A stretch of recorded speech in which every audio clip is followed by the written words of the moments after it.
What's good, fight fans? Welcome back to another episode of Combat and Kicker. You already know it's your host Bando back at it to talk about this past weekend's giant boxing trifecta, the three main events back to back to back, the huge matchups that turned out to not be what we were hyping them up to be. So let's talk about it. Let's get into it.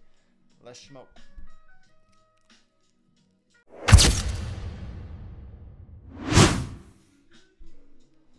So obviously this weekend we had that massive boxing event in Times Square in a extremely cool setting, right? But I really want to touch up about the setting. It did seem, even though the environment looked cool, the ring looked cool, everything had a kind of cool looking vibe to it. The overall boxing vibe, the fan vibe, everything that was missing completely. It just wasn't there for some reason. And I'll get into that more in a minute. But we all know this was supposed to be a massive, massive card. You very rarely get three back-to-back-to-back massive matchups. It literally was three main events back-to-back-to-back-to-back-to-back-to-back-to-back. It was literally three main events back-to-back-to-back. Teofimo Lopez went out there against Arnold Barboza Jr. Fought a fantastic fight in my opinion.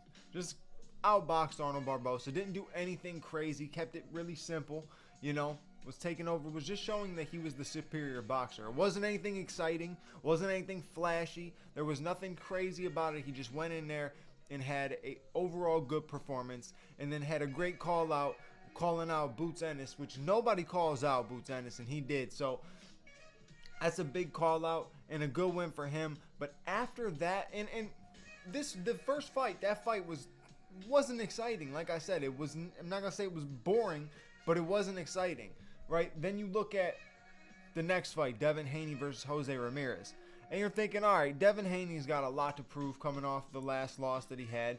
Even though it got washed, he still has a lot to prove.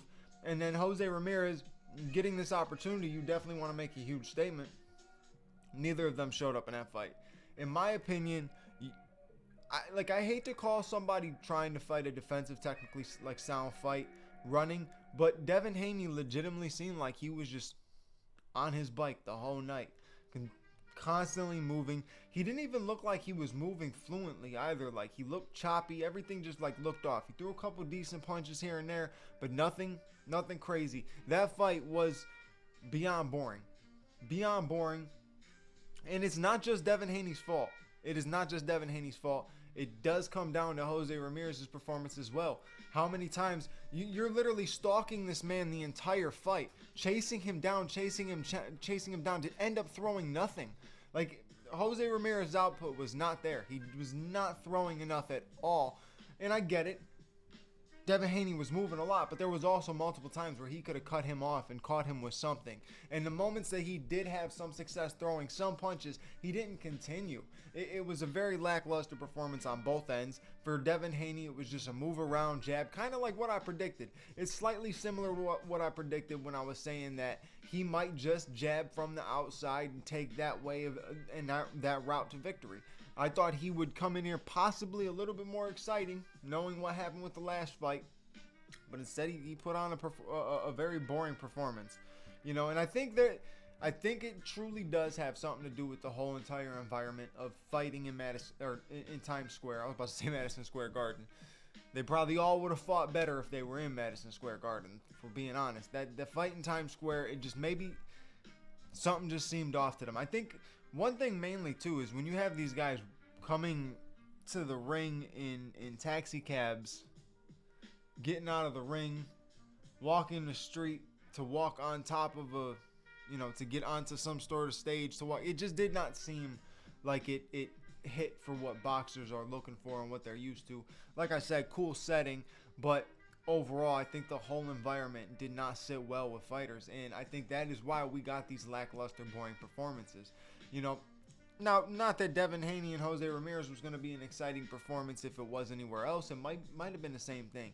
It is similar to the way that Devin has fought other fights, but I thought we were going to get a little bit more output on both ends, and just not Devin Haney continuously being on his bike, moving the entire time. He did not stop moving the entire fight.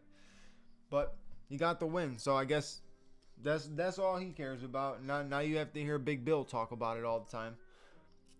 Yawn. So then we move on to the main event. Another slightly lackluster fight, but had the most exciting moment in the entire card. The entire card, this was the most exciting moment, was when Rolly dropped Ryan in the second round with that double left hook. The thing about it is, everybody was expecting, including myself, was expecting Ryan to go in there and make this an easy night, get the finish against Rolly, especially after the performance he had against Devin Haney. People don't want to call it a fluke performance just because he was on, PEDs or whatever. He went out there and he did not have a good fight. Not the fight that you should have when you're trying to prove yourself after the steroid allegations and everything like that. That's not the type of fight you need to have. You got to have a fight where you can show people, look, I'm clean and I'm still getting dubs. I'm still knocking people out. I'm still looking nasty. I'm doing the same thing I did to Devin Haney, but now it's quote unquote clean. But in this sense, Rolly Romero just looked like the better man. Simple as that. He outboxed him. He was landing better and he was throwing more. Ryan wasn't throwing much. And Ryan did actually get to talking about the environment and saying that it did not feel right. It felt like he was boxing in a sparring match. It didn't feel like a real boxing event. And that stuff all plays into your psyche, especially as a fighter. Little things play into the mindsets of fighters, right? And something that, actually, you know what? That's not small. To be honest with you, a whole new environment of being somewhere you've never really been before to fight, it might throw you off a little bit. It most definitely might throw you off. I think the whole lead into the ring was something that was going to lead these fighters to feel uncomfortable or off in general, because it's weird. You've never really seen that happen before. But yeah, Ryan was not Ryan Garcia. He wasn't looking quick. The one punch that he was having the most success with was the jab, and he wasn't doing anything after it. He was not following it up with anything, which is surprising. When you use the jab to set things up, you typically use it, but once you snap a guy's head back with the jab, you have to follow up with something, right? That means you are landing an effective jab. You're doing it right. You're setting up. Follow up with something. And Ryan did not follow up. He'd land a jab that snapped Rolly's head back, wouldn't follow up with none. He'd do it again, wouldn't follow up with none. And I'm not talking about jab. No, it was one jab, then you'd maybe see another one, four or five punches down the road. It just was a very lackluster and unimpressive performance by Ryan Garcia. And I don't want to take nothing away from Rolly, but that's not the best version of Ryan Garcia, I feel like. You know what I mean? I want to see the best version of Ryan Garcia against a guy like Rolly in a regular ring now. Is Rolly the better man? It's very possible. Rolly has had success against him in sparring in the past. We saw the videos. Now the videos are holding much more weight.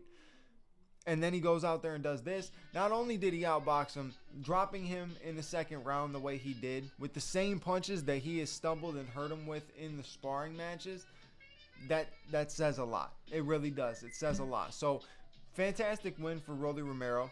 He really needed to win. They asked him what's next. Surprisingly, he wasn't shooting to call anybody out. He was saying how Ryan and Devin needed to have their rematch. But here's the thing. This is the biggest problem with boxing. When you sign on a dotted line for a fight before your fight is even happening, you're signing for months later for another fight, and you haven't even beaten the guy that's in front of you. That is just a bad omen.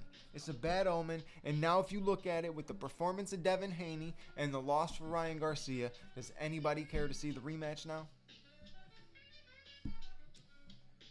To make that rematch interesting, right? And it's not that you can't make it, right? It's not going to sell like it did the first time. You're not going to get the same weight with that. But if they would have went out there and showed each one of their fights, Devin and then Ryan, they both showed that they are the superior boxer against their opposition, then it would have been a much more interesting fight. And I mean, like, Devin going out there and getting a finish against Jose Ramirez, Ryan going out there and getting a finish against Rolly, and then you talk about, boom, Devin and Ryan, that's the matchup to make. And that is what everybody who was promoting this entire event was hoping for. I have never heard so much.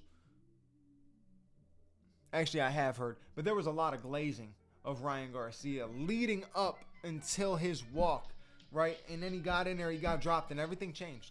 Everything changed. But they were glazing him the entire time. The entire time. So we already know that they wanted to see Ryan Garcia be at the top. They want Ryan Garcia as the face of boxing. But you cannot be the face of boxing and go out there and have a performance against Rolly Romero like that one. I appreciate you guys for watching this episode. You know what to do. Like, comment, subscribe, hit the bell notification button so you know when the next episode is out. I'll catch you on the next episode. Your boy Bando's out. Peace.